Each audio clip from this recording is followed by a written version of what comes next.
Hello, my beautiful friends. I am Laurel Bleadon-Maffei with Illuminating Souls, welcoming you to this episode of Sleepy Bedtime Blessings, a podcast designed to help you rest, relax, and fall asleep, all while deepening in your connection with your beautiful team of angels who love you so. If we're meeting for the first time, I am an angelic practitioner, a spiritual teacher, and an encourager of souls. And I do this through one-on-one angel sessions, soul mentoring, and a variety of classes designed to inspire your spirit. And I invite you to learn more at my website, illuminatingsouls.com, where you can also sign up for my daily inspiration email blast. And I will send you an inspiring email every weekday. But for now, the angels and I are here to help you come into a soothing, sweet time of rest. This podcast is a mashup of two of my favorite forms of self-care, connecting with the beautiful angels and listening to sleep podcasts. I listen to a sleep podcast every single night, and it helps me to shift from my waking consciousness into that beautiful mystery of sleep. And I love sleep podcasts so much that I have created this one for you.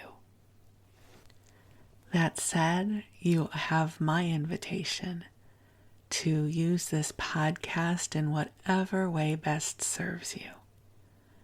I know some of you do use it as a sleep podcast, and if that is your intention, my suggestion is that you turn the volume down a bit lower than if you were listening to a regular podcast or audiobook.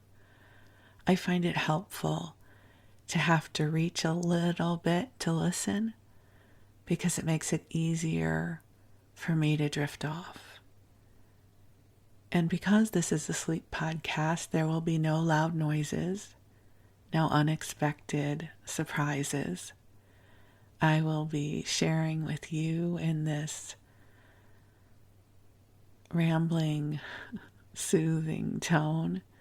So if you're thinking, wow, she's talking pretty softly and she's talking so slowly, well, that's by design. This is not my natural timbre or rhythm, but it's designed to help lull you into a sweet space of rest. And if you're listening during the daytime and I get to keep you company as you go about your day, that's awesome too. So I invite you to get comfortable in whatever way best serves you. And to take some nice deep breaths in and out. So as I was preparing to record this episode, I was guided to pull an angel card from this very sweet oracle deck, which some of you may have. It's called the Original Angel Cards by Kathy Tyler and Joy Drake. And they're these little slips of cards, and I don't remember how many there are in there, but there's a lot. And each card just has one word and then a little drawing of an angel. And they're really sweet. And I asked the angels to, of course, come through and what could I talk to you about in this first part, because each episode has two different parts. So this is the part where I bring in the angels and we talk about something inspiring or spirit infused. And then the second part is story time. So this isn't story time yet. This is the inspiring angelic portion of the podcast. So I pulled a card, and the word that came forward is patience. Now, I have a question for you. When I said that, did any of you join me in an inner eye roll or groan?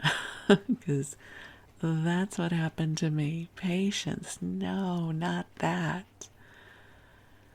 But patience is the wisdom that is showing up for us right now. So let's dive into that a little bit and see what the angels want to share with us. So let me begin by inviting the angels forward. They're already here, but I love the ritual of sharing them with you, of asking them to join us out loud so that you can be present here with us as well. So let's take some nice deep breaths in and out together as we gently call ourselves forward into the heart of God. And beautiful angels on high, I invite you to join us here. And I ask that you bring forward waves of love for each of our beloveds that are here with us now. And even as I speak this prayer, I hear a bird in the background that you may hear as well, rising up to sing the song of the angels with us as I record this. So angels, please bring forward light and healing, compassion, inspiration, and clarity in service to our beautiful friends gathered here with us now. So dear ones, just take some nice big deep breaths in and out. And I'm guided to invite you to imagine that the angels are transporting you to a beautiful healing temple that resides in the angelic realm. Just use your imagination if you'd like. I often visualize it as a huge golden temple, not man-made gold, but etheric, vibrational, divine golden light. And the doors swing open and you are made welcome in this beautiful temple of light. And I love this visualization because it always helps me to remember that this light is always available to us. So just imagine, visualize, allow it to be so that you are being greeted by one of your beautiful angels. And they guide you over to a healing bed that has been prepared just for you. So while your physical body perhaps is reclined in your earthly bed, your angels are bringing you to this beautiful bed in the healing temple, and they will be bringing healing light to you as you sleep. And you don't even need to know what is up for healing. The angels will bring healing to whatever is for your highest and best good, if they have your permission to do so. So if you do want to receive this, just say, yes, please. You can say it silently. And just allow your physical body and your light body to receive this beautiful healing. There is so much beautiful light flowing to you now. The angels are aware of all that is transpiring for you. And they come forward now to help ease your path, to help bring forward a lightness of spirit for you, to bring forward the vibration of brighter tomorrows. And so you receive this energy and allow the love to flow in. And I'm going to invite the angels to share with us some wisdom about this concept of patience.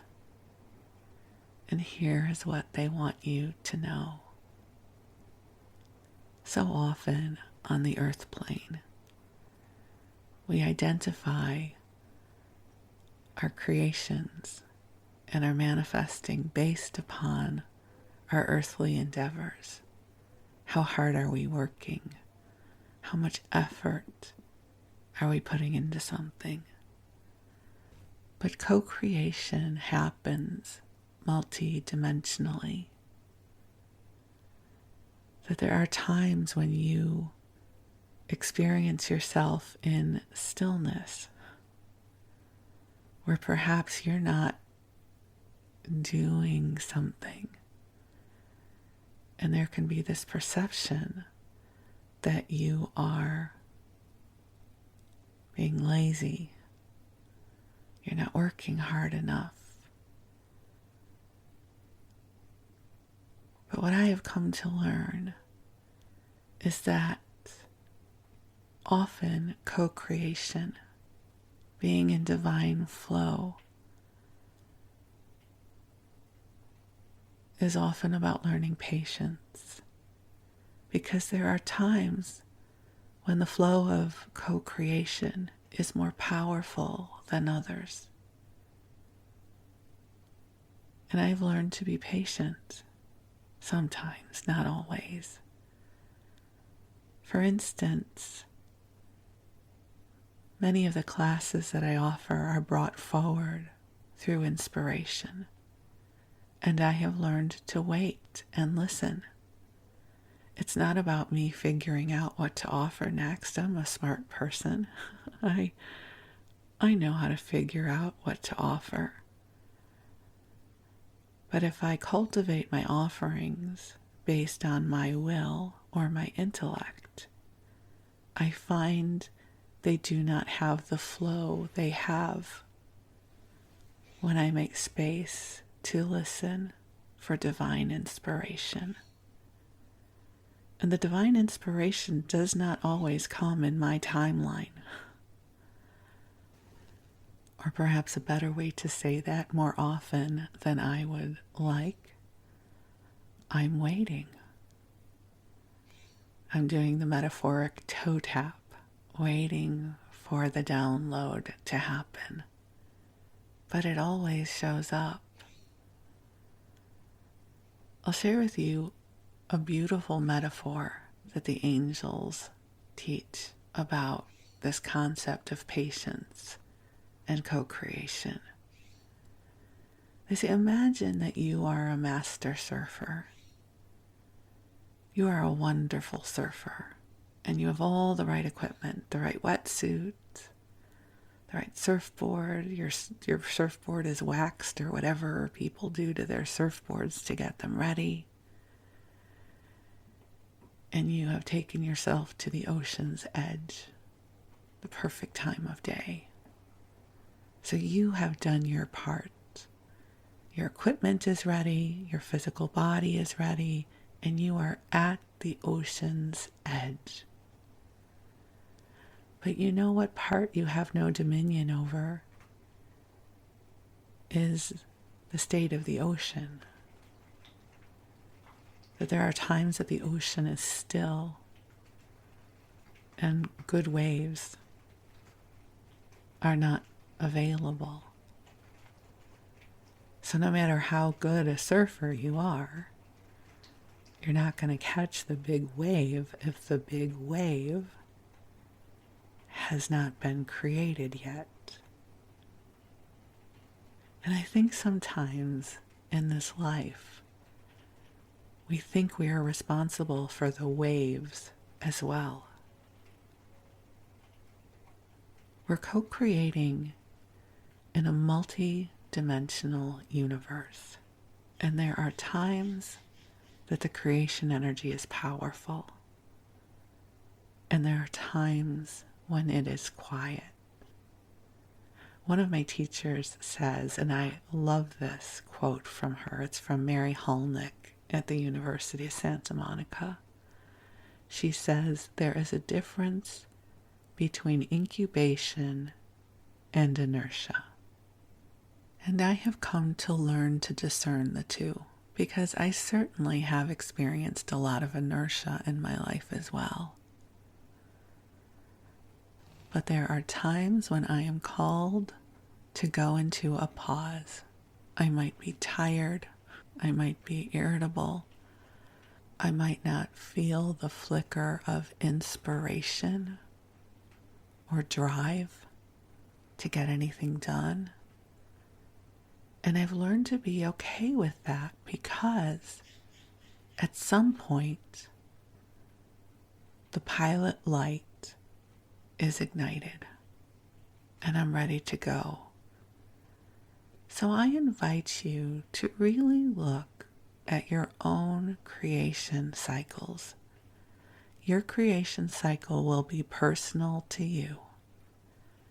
Just because your partner or best friend is someone who gets 25 things done in a day, it doesn't mean that this is your style. I'm a steeper. I steep with things. I think about them. I roll around with them. I am typically not a person who rushes into action quickly. I'm not saying that's good or bad. It just is. There are times I'm very spontaneous, but I've learned to be patient with the part of me that steeps. I was working with a friend who was my coach for a while, and we would have these big revelations, and I would leave a session with this list of things, like this is the answer. And the next week, there would be this expectation that I would have taken action, and I never did. I was like, I'm still steeping. It's just my style. And I've learned to have patience with my own process. I remember years ago, I went to a training with a friend. It was a training about social media, and it was a 2-day training. So we left the first day profoundly inspired with lots of ideas. And I went home inspired, and I had dinner and I watched television. My friend went home and she redid her website and she shifted things on social media. And we met up the next morning and she had done all of this. And I said, when did you do that? She said, last night. I said, oh. I said, I had a lean cuisine and I watched television. This is the difference between us. And I've come to learn not to judge this part of me. I've learned to be patient in the way I steep, in the way I attune, in the way I coax myself forward. Because the drill sergeant approach has never, ever worked for me. I just dig my heels in and resist all the more. I like to be coaxed, whether it's coaxing from the angels or the universe or a treat at the end of the day. I do really well with the reward system of something delightful being seated for me. So I invite you to take a deep breath in and allow this beautiful angelic light to flow to you. And perhaps while you're drifting off, you can gently contemplate your relationship with patience, especially as it relates to your co-creation style, your co-creation archetype.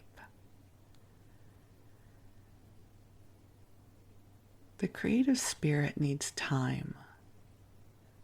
Here we are these miraculous beings with this vast consciousness that can dream up more than we can ever implement in a lifetime, never mind a day. And so there is this delicious opportunity to be in the expansiveness of consciousness, to wander through the opportunities and the potentials, and then allow them to take form in such a way that we can dance with them on the earth plane. I love that process of creation. So, be patient. Be patient with yourself. Be patient with your process.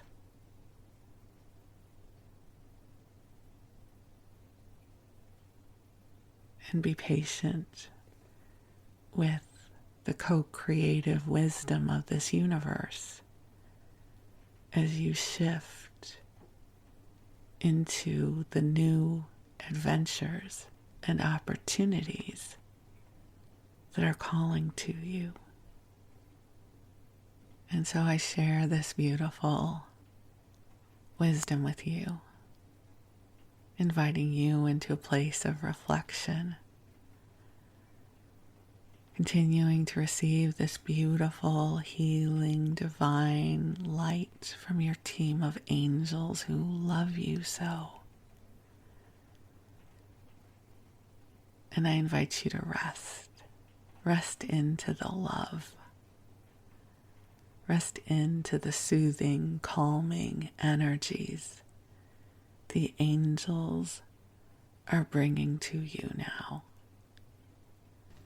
And while you rest, my beautiful friend, I'm going to read to you as we wander through the pages of an old magazine together. So for this story time, I am guided to go into the Wayback Machine with you, and we are going to go through the pages of Good Housekeeping from 1908. So just to set the stage, women still do not have the right to vote. They will not get this until 1920. So a lot of these articles are about the changing role of women, if they're going to go to college, keeping a tidy house, taking care of the children. And perhaps we'll read some of those articles, but one that I find really interesting is a series that they're doing on model residence towns. I read one, a month or two ago about Pasadena. That was one of the articles in this series. And this one is about Boulder, Colorado. Now, I've never spent any time in Boulder. I've only spent a tiny amount of time in Denver. But as I've shared before, here in the United States, a lot of the cities here that have been developed have only been developed in this way for a very short period of time. And I'm really fascinated how some of these cities came to be. So I thought we could read this article together and learn a little bit more about this part of Boulder's history. So it says Boulder, a progressive mountain town, and this is written by Cora Curtis Long. It's the fifth in a series of model residence towns. They've also taken a look at Pasadena, Richmond, Indiana, Wellesley, Massachusetts, and Augusta, Georgia. So if you want to hear any of those others, I've already done Pasadena, but I will look up those articles for you and be happy to include those in a future episode of the podcast. So we start off, it says, on a broad tableland at the base of the Rockies, our beautiful Colorado town unites the wealth of the mountains with the riches of the plains. To the west, so close that a few of the houses seem almost to cling to their abrupt sides, the foothills rise with stupendous strides toward the great range of perpetually snow-capped peaks. To the east stretches the vast level of the plain, broken here and there by shimmering lakes, everywhere in its vari-colored offerings of fruits, grains, and vegetables, attesting to the wonderful productivity of its soil. The mountains furnish a plentiful supply of water, which is distributed over the valley by means of a splendid irrigation system, thus making crop failure a thing unknown here. Boulder possesses all the advantages of a mountain town and is without the disadvantages. With a population of about 12,000, it has 3 railroads, besides an excellent electric interurban service with Denver 29 miles to the southeast. Its own electric streetcar system connects the most important parts of the place. Almost purely residential, it is the home of a high class of citizens. There is no slum problem to be solved, no smoke nuisance to be settled, and yet, unlike so many residence towns, Boulder offers a home to the man who must labor with his hands. Recent rapid growth has caused the carpenter, the painter, the brick and stonemason to be in demand. Close about the town there is much fruit growing, much vegetable gardening, many poultry farms. Any of these offer a comfortable maintenance to the man who works scientifically and earnestly. The mines and quarries, both in mountain and valley, supply additional means of support. The natural resources which Boulder has at command are almost unbelievable to the stranger. The plain is rich not only agriculturally and horticulturally, but abounds in mineral wealth as well. Fine building stone, good coal, high-grade oil, and natural gas are all abundant. Clay for making brick and stone for cement also occur. Stone is a material considerably in evidence in the buildings, and the supply is practically inexhaustible. The oil fields are being rapidly developed, the large daily output of oil being excellent grade. Gold, silver, tungsten, zinc, lead, and copper form a very material part of our natural wealth. Gold, silver, and tungsten are especially prevalent, the mountain lands about Boulder being the greatest tungsten-producing region in the world. From the mountains come an unimpeachable supply of drinking water. To them, too, we look for water power. The restless, dashing waters of Boulder Creek are now being harnessed to run one of the largest electric power plants in the United States. Surely the healthful, energizing atmosphere must be looked upon as a resource. With its 326 days of sunshine, cool summers, and mild winters, it seldom fails to meet the needs of any who come. The withering heat of lower altitudes is a thing unknown here. Even during the warmest part of the year, the nights are invariably cool and restful. The 0 point is reached but a few times during the winter. People can very comfortably live in tents the year through. Boulder is a veritable bower of verdure during the summer months. Verdure, that's not a word you hear very often anymore. This enhancement of her natural charms the town owes to the good taste of the inhabitants. This enhancement of her natural charms the town owes to the good taste of the inhabitants and to the eternal vigilance of the tree commissioner. Careful inspection is maintained that no infected trees be brought into the district to menace the safety of existing tree life. A sharp watch is kept, and attacks of plant pests are checked in their incipiency. Boulder has 2,000 acres of public parks. The largest of these is a government grant of 1,600 acres of natural mountain park. The foothills are well timbered with conifers, which are practically free from the ravages of insect life. Rainbow and mountain trout and other fish add much to the pleasure of an excursion. The town itself, with its protective ordinances, is a veritable mecca for songbirds. Boulder has solved the constant problem of pure water in a unique manner. 5,000 feet above the city and 20 miles to the west in the heart of the snowy range stand the bases of those rugged mountains known as the Arapahoe Peaks.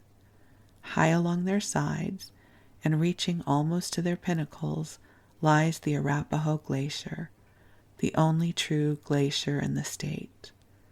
Almost 200 acres of solid ice it is, torn here and there in deep crevices moving downward at the rate of 17 to 27 feet yearly. At the foot of the Arapahoe Peaks and fed by this glacier extends a chain of lakes comprising 250 acres of clear, cool water, high above all sources of pollution or contamination. The entire watershed with the lakes themselves is the property of the city. The water is conducted to the town by 4 steel pipelines, not long since completed, at a cost of $200,000. A recent examination of this water by a Chicago chemist shows it is 99.996% pure. Well, it would be interesting to hear what the status of that is these days with all the water shortages. But it was a time of golden possibilities back then, I suppose, where nature seemed plentiful, right? A different time and a different consciousness. But I'll keep going. Milk and cream are obtained from a number of dairy farms not far from the city.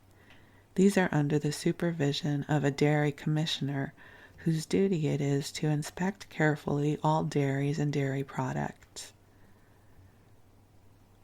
So I'm going to skip that part. And, okay, this might be of interest. The matter of garbage, because this is part of urban planning, right? How do we get rid of all the stuff? So the matter of garbage is under the supervision of the city teams being employed for its daily removal. The sewage accommodations have of late years been only partially complete because of the rapid extension of the town on all sides.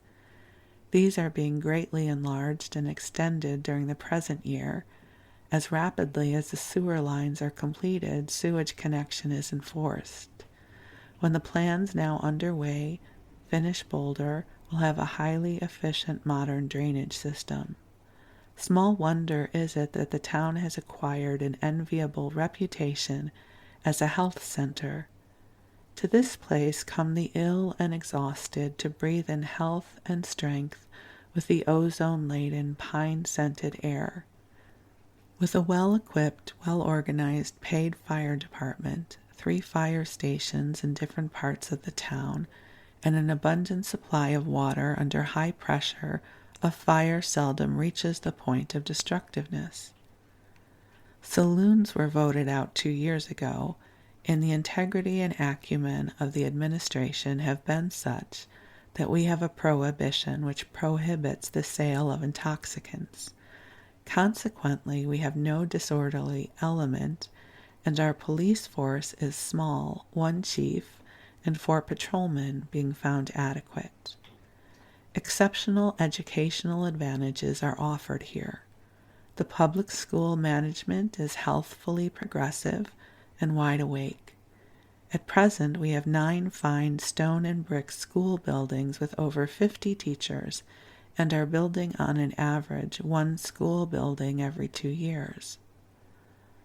Boulder is fitly named the Athens of Colorado, for it is the home of state preparatory schools and the state university.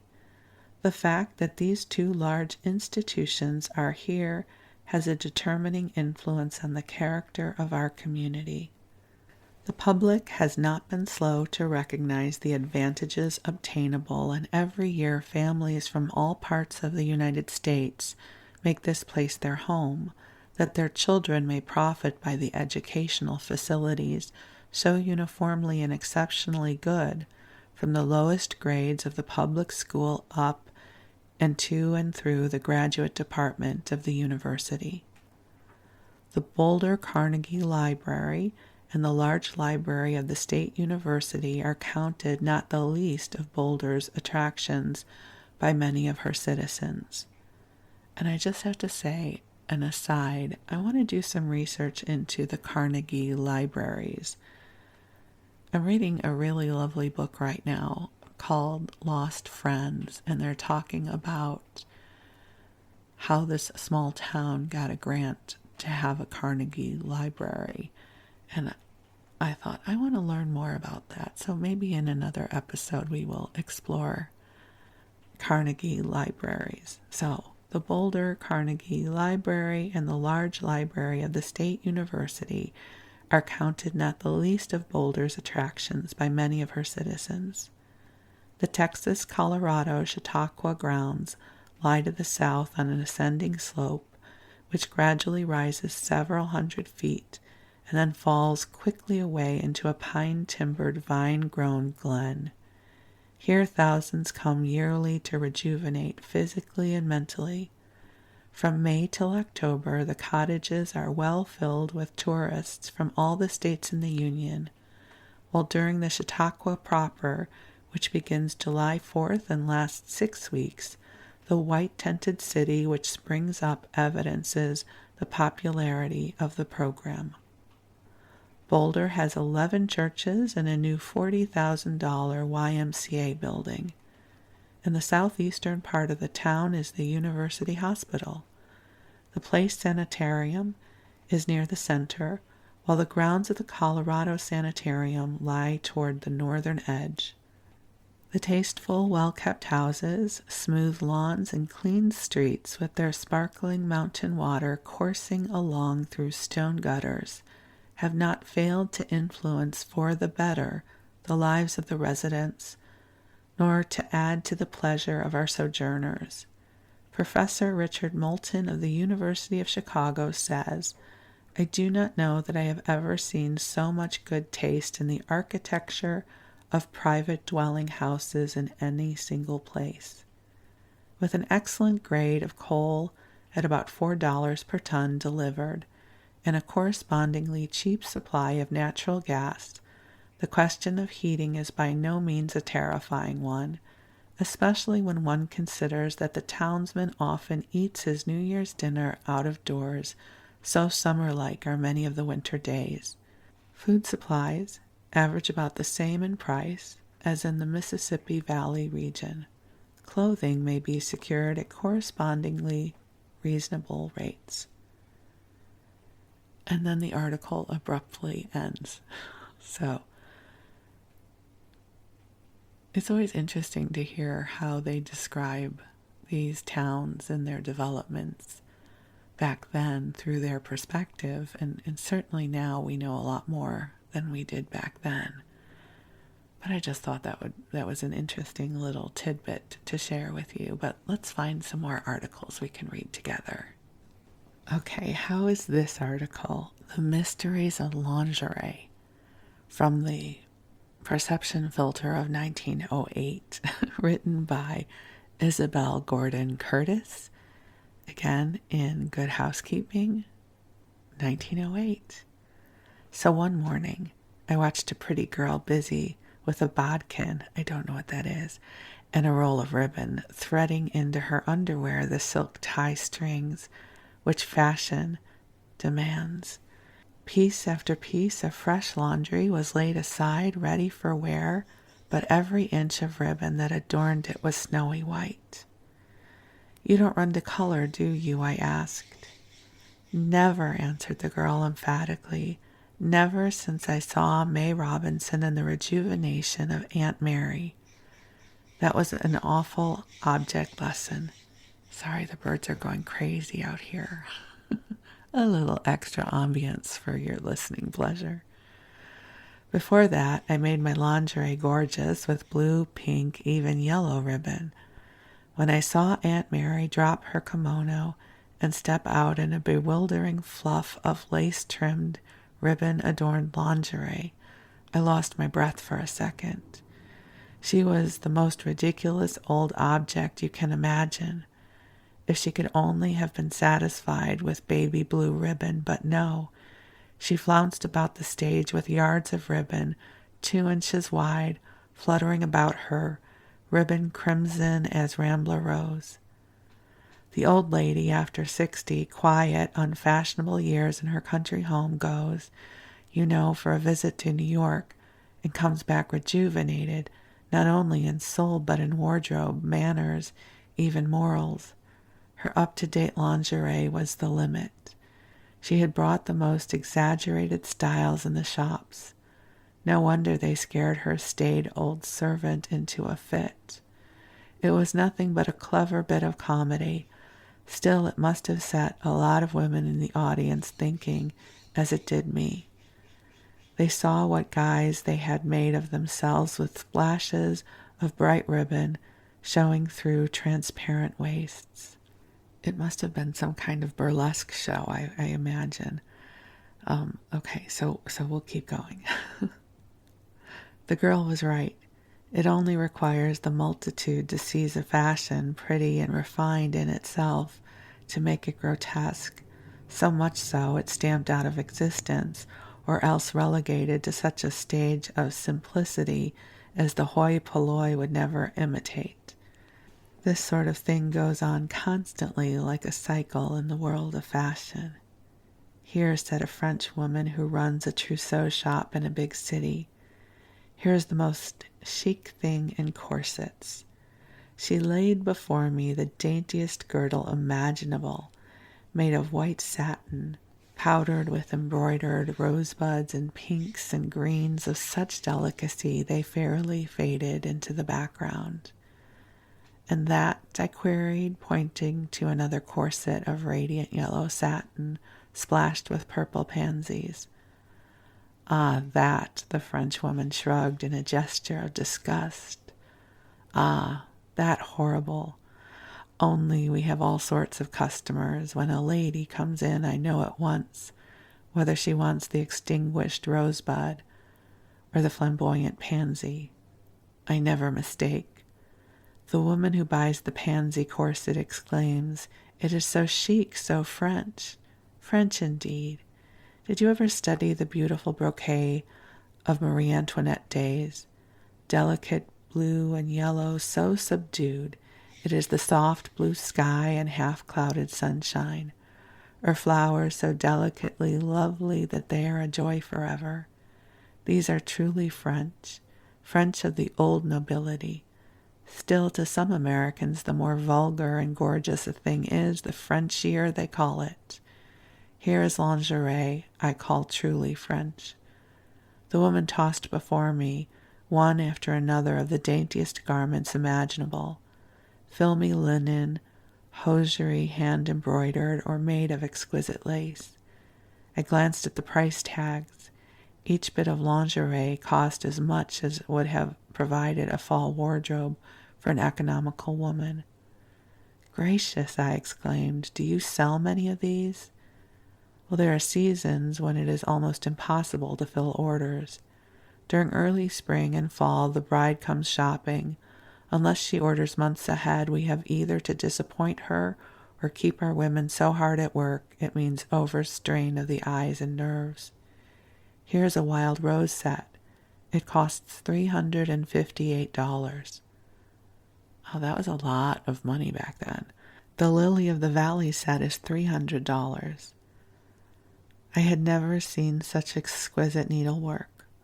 Along the edges of each garment were set sprays of wild roses, the petals filled with lace while leaves and stems were in delicate stitchery.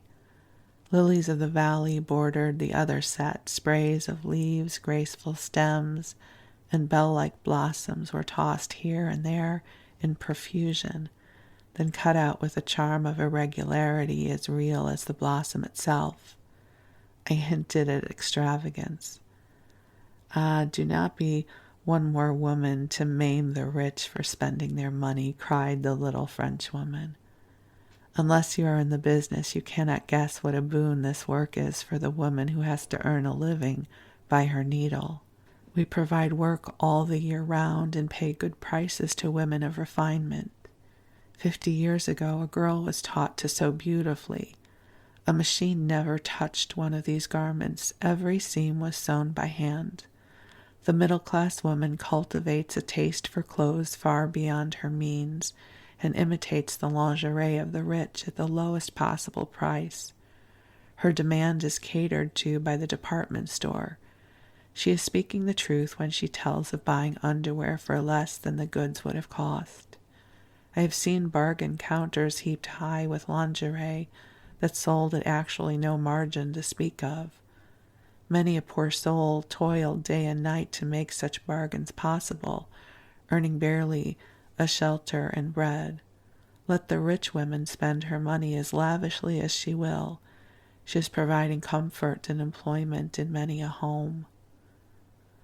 Corsets and underwear were not the only lovely things in the trousseau shop. There were bridal petticoats of white brocade satin with scalloped flounces of white Spanish lace and ruffles of chiffon beneath. One of these cost as much as an entire outfit of underwear. Then you could imagine nothing so fascinating as tea jackets and kimonos of painted chiffon, exquisite as a butterfly's wing and almost as fragile. Here's the most expensive corset in my shop, said the Frenchwoman.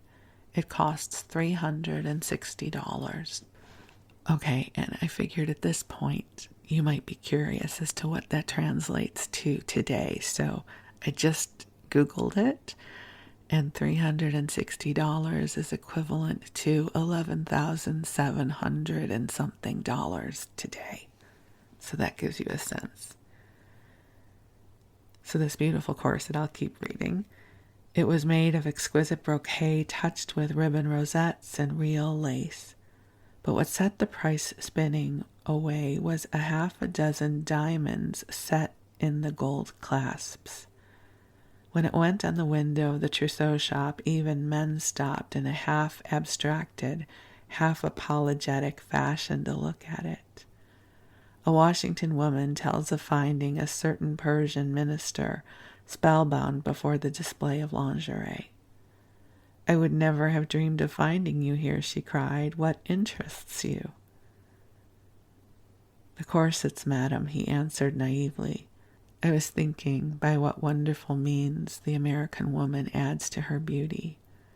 Our women, and there are no lovelier women in the world, cannot understand the beauty of the corset. They call them steel prisons. And they are so plump they require them. If they could only see these, they would be converted. The story is told of another diplomat, a Frenchman who fell desperately in love with a beautiful Washington girl. She treated him coldly. There was a kindly American matron to whom he frequently turned for guidance in the ethics of a new civilization. On Christmas afternoon he appeared the picture of dismay and unhappiness. Ah, dear madam, he cried, she has given me the terrible rebuff. She has said without words, I do not love you. What has happened now? I sent her a Christmas gift, the loveliest gift I could find. I enclosed a note telling her how dearly I loved her. In half an hour, the box was returned with a message that she could not accept such a gift. Well, what did you send her? Corsets, the most beautiful corsets I could find. Why, my dear boy, you should never have sent such a thing as that to a lady. No American girl could accept such a gift from a man. It would not be exactly proper. Proper, cried the perplexed diplomat. Why not proper? Do you think that really happened? I don't know. Okay, it's an anecdote, perhaps. A lady in my country would have been perfectly charmed. They were not ordinary corsets. They cost $60. Still, they were not a proper gift, said his friend emphatically. Our American civilization may be queer in spots, still it has produced a type of woman quite different from the French woman.